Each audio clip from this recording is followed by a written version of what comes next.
Hello, welcome to Japan After Dark, episode number 4. I'm David. I'm Alex. And today we are going to be trying out some snacks and drinks from Hiroshima. Hiroshima. Yeah. Recently you can pick up snacks and drinks from all over Japan in your own prefecture. So we've got IPA to try out, one snack, and later another drink. Yeah. Very cool. Yeah. Have you been to Hiroshima before? Yeah, a few times. Yeah, since I've been in Japan. It's a pretty popular place to visit for sightseeing, tourism. My first time visiting Japan. In 2010, I came with my university. A small group of us came over to do like a survey for our psychology class, and we visited Hiroshima at the time. Yeah, really cool experience. I was really impressed by Hiroshima as a city. It's nothing like other big cities in Japan, like Osaka or Tokyo. It has a much more chill vibe to it. That's true. Yeah. Almost like a bigger Matsuyama in a way. Like it has a tram. We have a streetcar here in Matsuyama, and it has like a mix of modern buildings, and Right. it has like an old shotengai, like a shopping arcade. So That's exactly how I describe it, actually. Yeah. It's like a more urbanized version of Matsuyama City. true. Yeah. And they're very proud of their food, their local dishes. So Yes. Okonomiyaki, I guess, would be the most famous thing. But also oysters are very famous there, and lemons. Is that right?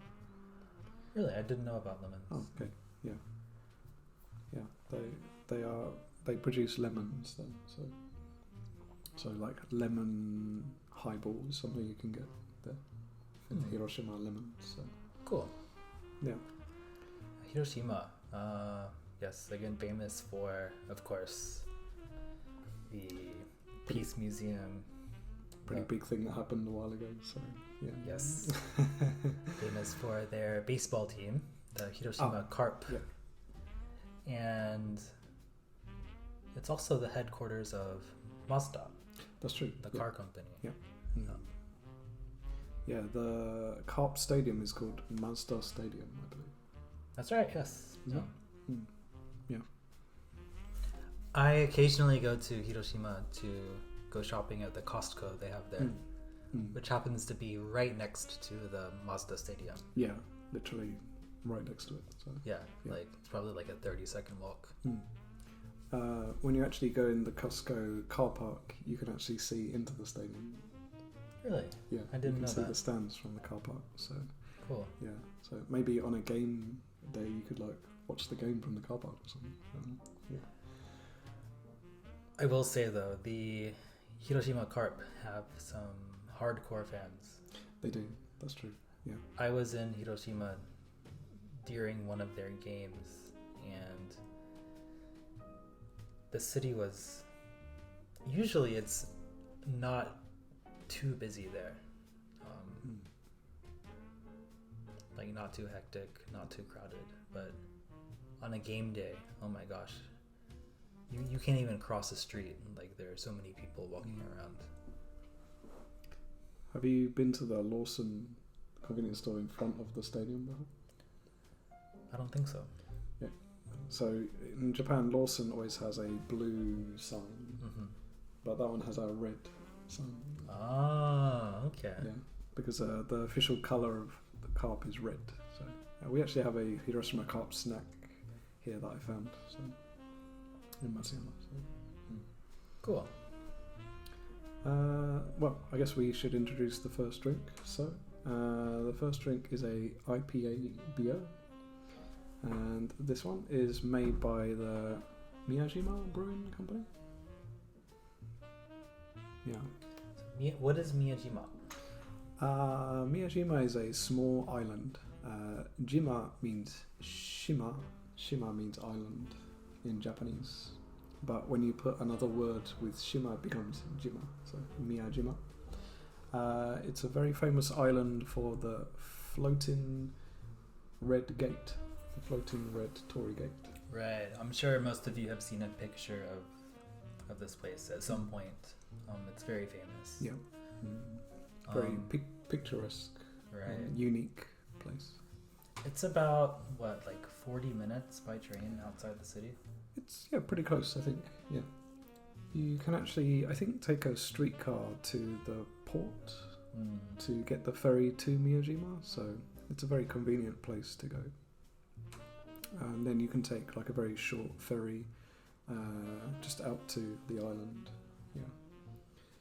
Yeah, the ferry ride is like 10 or 15 minutes or something. Yeah.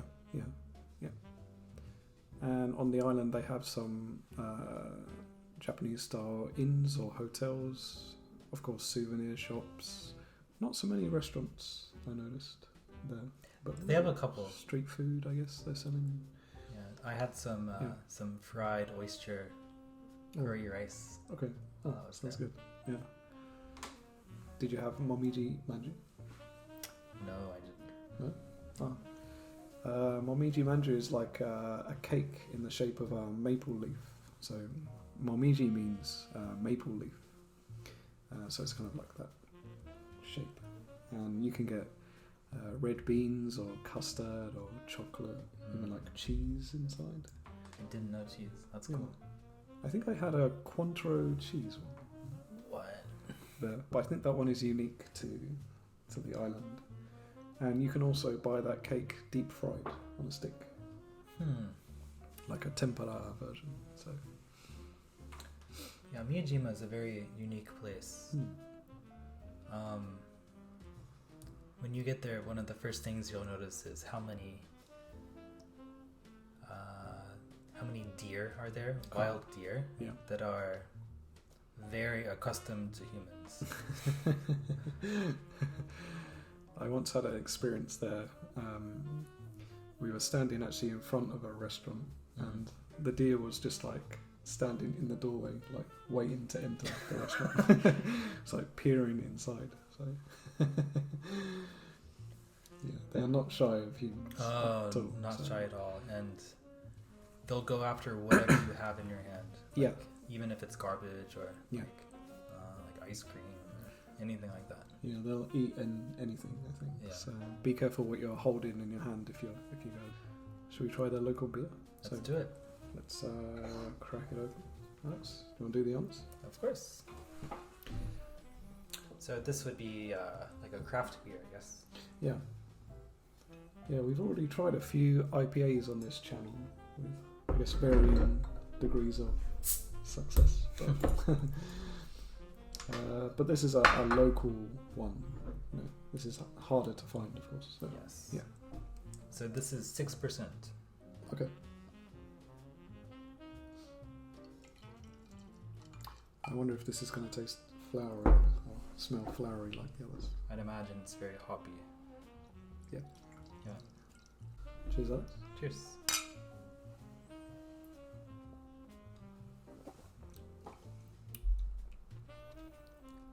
Yeah, it's quite hoppy. Is this a popular taste in Japan? Like really hoppy, like IPA beers?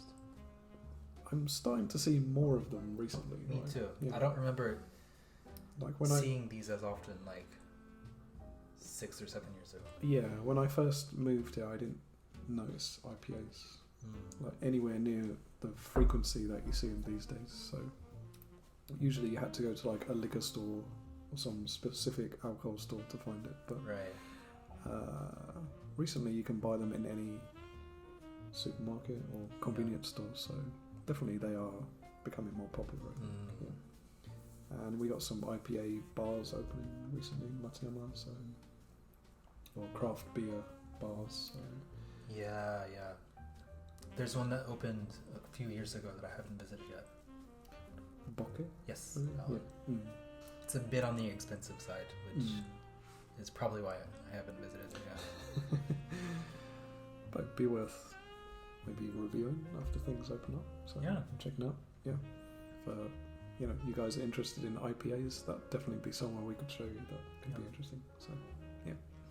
Local Ehime beers, of course. Shall we try out the snack with this? I think the snack might go well with this. So Let's do it.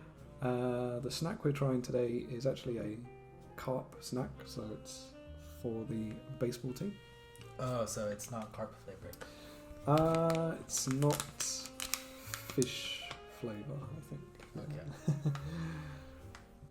Before we actually started this episode, we were debating why the team name Carp is singular. Whereas usually like sports teams, I think Japanese sports teams are influenced by American sports teams. Right, so like the Lakers, the Red Sox, the Yankees, etc. And in Japan, we do have a lot of team names that are plural, so Osaka, Hanshin Tigers, Tokyo Giants, etc. But Hiroshima is called Hiroshima Carp, singular. What do you think that could be? Yeah, my first guess was that in Japanese you typically don't have plural versions of words. You would just use the singular, noun for everything. But through context, you know that it's plural.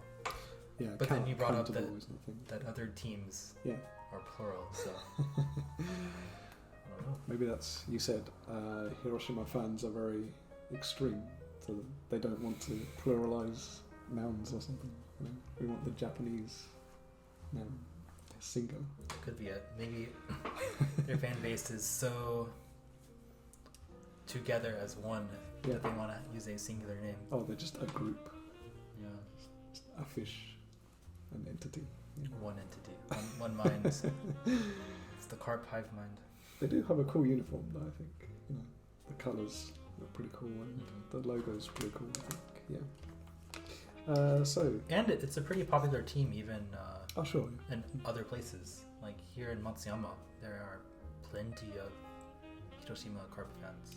Well, we don't have a huge baseball team in Shikoku, so it's like the nearest massive baseball team, I think. So that's the reason. I think. Probably, yeah. Yeah, maybe. Yeah. This snack is miso peanuts. Sounds pretty good. Miso, like a miso soup, I think. Yeah. So maybe it's like a candied peanut. It's like a miso taste. But miso has like a quite deep, rich taste, so it could match peanuts, I think. And it says this should be pretty crunchy. Yeah, it says it has a kari kari, not shokkan, which is a texture. So. I'm imagining something salty. Miso can be quite salty, so. Yeah. This also has caramel colouring in it. Okay. Yeah. Maybe a slight sweetness to it too. Let's try that. All right.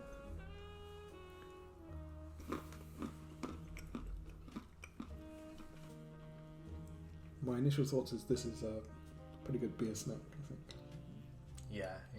This is a beer snack, for sure.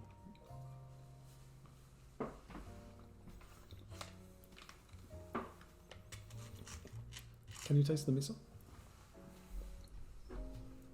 Not immediately. To me, it tastes more like peanut butter than it does peanuts. Interesting. But that could be because, they add sugar to it. Do you get that at all? On the second time, I know what you mean. No. Yeah. That's interesting, yeah. Peanut butter flavoured peanuts. Yeah. Basically. They're good. But miso is quite rich, like peanut butter, some kind of miso, so that kind of makes sense in a way. Like I don't eat miso with a spoon, obviously. But Right. If you've ever seen miso paste, when you get it from the store, it's often in like a tub like this, Mm. and it often has like the coloring and the texture of peanut butter. Just coincidentally. Have you ever tried the miso that you like dip raw vegetables in? Before? No. Really? Yeah, you should try that. I think. Yeah. So it's like miso mixed with garlic, soy sauce, a little bit of sugar, I think, and they actually use that as a dip, like a very healthy dip for like cucumber or raw carrot or something. Nice. Yeah. It could be my new hummus replacement. Yeah, yeah. As it's almost impossible to buy hummus. Yes. Or coincidentally, at Costco in Hiroshima, they sell huge packs of like pretty legit Is that one good? hummus. Yeah. Really? It's Costco brand. It's the Kirkland brand, Oh, okay. and they sell like boxes of like 24 or 48, like individually packaged hummus packs. But it's the real deal. Should we do some scores? So, Yeah. what would you give the beer?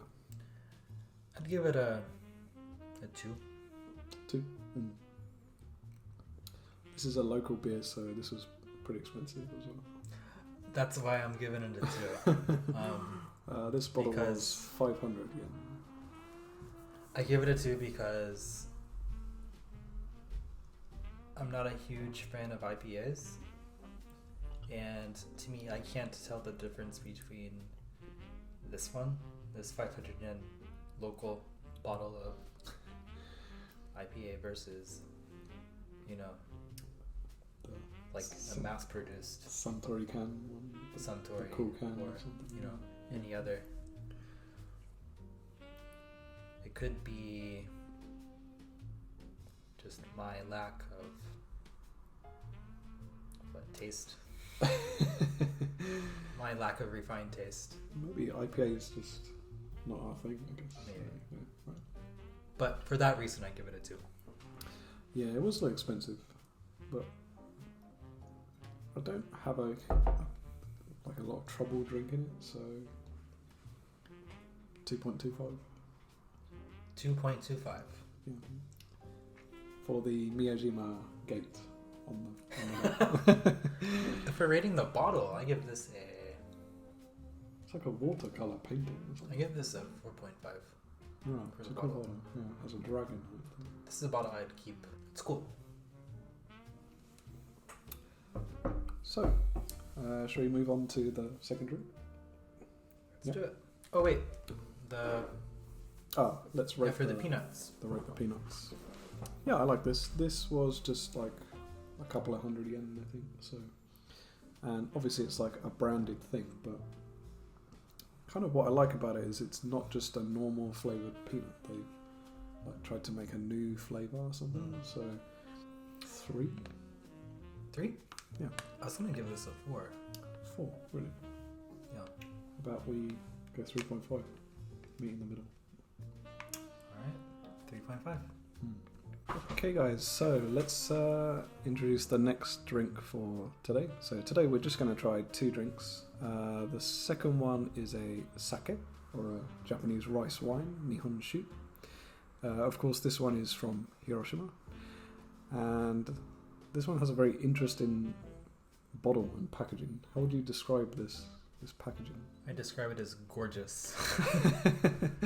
It looks like something you'd, I don't know, see in the mini fridge of like a 5-star hotel. Really? Yeah.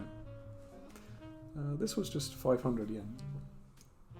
Although that's a little bit expensive with the size actually, so yeah, this is not such a cheap Nihon shu. This one is 6%. And it says gold on the packet, but the packet is very gold. And this actually has gold flakes in the Nihon shu. There are gold flakes actually inside the bottle. Is this the first time you've seen gold flakes in a bottle like this? But never in a drink. If you actually buy Nihonshu at New Year's time or Shogatsu time, sometimes you can find like these very small bottles of Nihonshu with gold flakes in them, just like 300 yen bottle. Okay, should we check it out? I'm excited about this one. It looks very premium. Today we're drinking this at room temperature. So some people like chilled sake, some people like hot sake. Usually I prefer hiya. Hiya means chilled sake, like from the refrigerator. So if you ask for hiya in a restaurant, you'll get a cold one.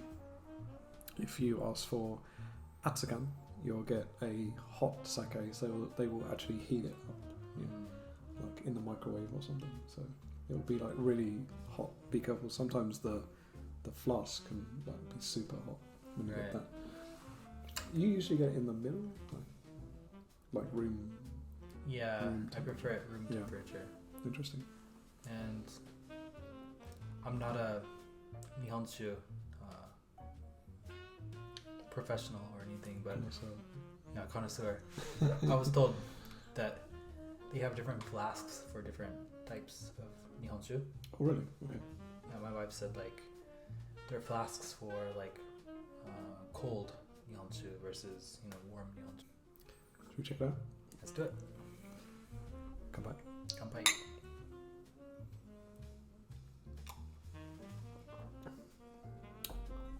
Ooh. This one's on the sweeter side of any Nihonshus I've had. There's a little sweetness and a little fruitiness to this. How would you describe it? I get more of a floral taste Yeah, than fruity. that's what I mean. Yeah. That said, though, it's very easy to drink. Yeah. Very smooth. Is it scary?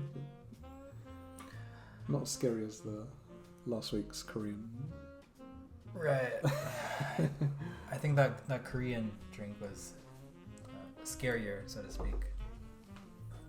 Yeah, you could just sip this, I guess. It'd be quite nice. Yeah. I wouldn't say this is any more or less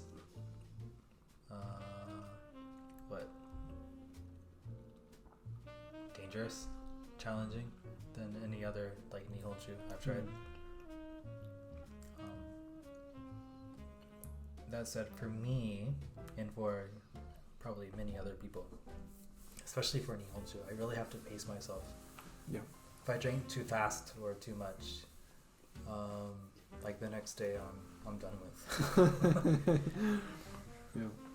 Much more so than like any other drink, like beer or like whiskey or vodka. Yeah. Yeah, actually for me, Nihonshu affects me more than stronger alcohol like shochu or whiskey. I know, I've noticed.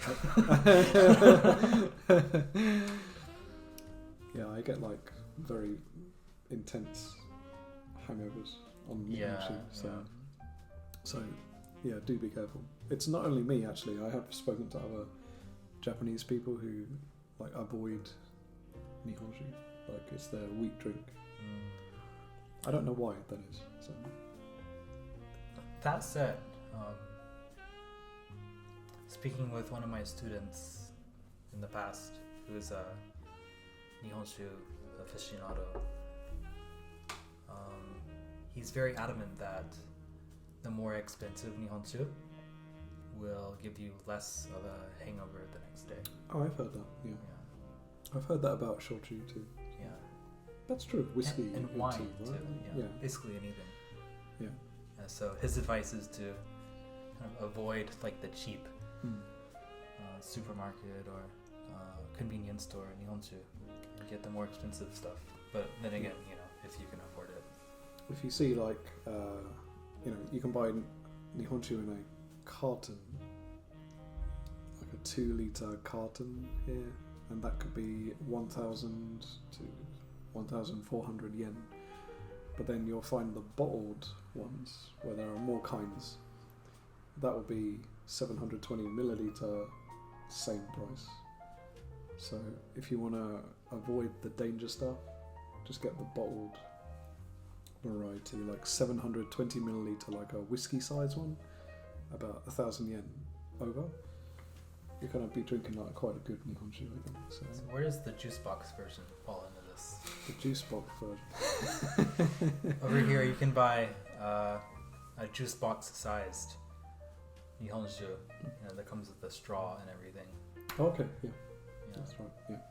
Like you mean the little tiny? Yeah, like the size of like a children's little apple juice box. Yeah, I was very puzzled by that the first time I came to Japan. What is this? Why is this in the booze section? Yeah, can you imagine drinking it with a little straw? Then there is a picture of a devil on it, and that made sense later. So, yeah. Like sometimes the carton stuff is not so bad. Like there is a brand of Nihonshu in Ehime called Yamada Nishiki, and it comes in a black carton. It's about 1,500 yen for 1.8 litres, but that one is actually a pretty decent level Nihonshu. So the carton doesn't mean it's demon juice, but if it comes with a plastic straw, it's demon juice. So. Out of curiosity, last year, I believe, Anna and I gave you a big bottle of Nihonshu. That was... You mean the very elaborately wrapped one? Yeah, that one we never tried, so we have no idea. Okay. But it was more on the expensive side, so we were curious, how that was. Oh, that was nice. So really? That was very easy to drink. So that did not give me a hangover next day. Okay, so that proves our theory. How would you rate this one? So, what score would you give this? I'd give it a 3.5. I was thinking the same. Yeah. There are definitely Nihonshu that I've had that I have enjoyed more than this, but also some that I've enjoyed less than this. So for sure, this falls kind of right in the middle for me. This is brewed and bottled by Kamotsuru Brewing Company Limited, based in Saijo, Hiroshima. So in Ehime, where we live, there's a small city called Saijo, but also in Hiroshima, there's one called Saijo. Oh, there are two towns with the same name? Yeah. Okay. I just learned that a year ago. Oh. We drove over the Shimanami Kaido to go to Hiroshima, and we saw a sign for Saijo. I'm thinking but we already left Ehime. Like we're in the Blair Witch Project or something like that. Right. We're around in a circle or something. But yes, they're based in Saijo City, Hiroshima. So, again, it's a legit local Nihonshu. The box kind of looks like something for a health supplement or something. But yeah, there are a lot of protein supplements and lose your beer belly if you drink this kind of drinks in Japan. So it kind of looks like that a little bit. But actually inside it looks much better. So yes, it's cool. We do hope you can visit Hiroshima one day. As we mentioned earlier, it's a really cool place to visit. There are really cool drinks and food there. Definitely try, of course, Okonomiyaki. And definitely go to the famous sightseeing spots like Miyajima and Peace Park, Genbaku Dome. Yeah. But enjoy the vibes of very chilled sitting together. So yeah, it's quite easy to access too. If you fly into Tokyo, maybe it's a couple hours by the bullet train. If you fly into Kansai Airport, probably an hour. Yeah. It's a very accessible place. But if you decide to take a more local route, you could take a local train, come to Matsuyama, check it out, and then take a speed ferry over to Hiroshima. That's right. So you could come here and go there. And two Saijo prefectures. And the ferry companies here, they offer a big discount for any that's right. foreign tourist who shows their passport. I guess any resident too. I mean, I still do it. Anyway, thank you very much for watching Japan After Dark episode number 4. Yeah, we're really pleased you tuned in again, and of course if you'd like to check out our other videos and subscribe, you'll see the 2 things again over here. And if you'd like to leave us a comment, a question about Hiroshima, we'll try to answer it. And any topics you want to us to talk about next time, we'll be happy to talk about them. So yeah, we're open to requests. Future episodes, so for sure, yeah. And please hit the subscribe button. Like button too. Both. Okay guys, thanks for joining us again, and Thank we'll you. see you on the next episode. Alright. Peace.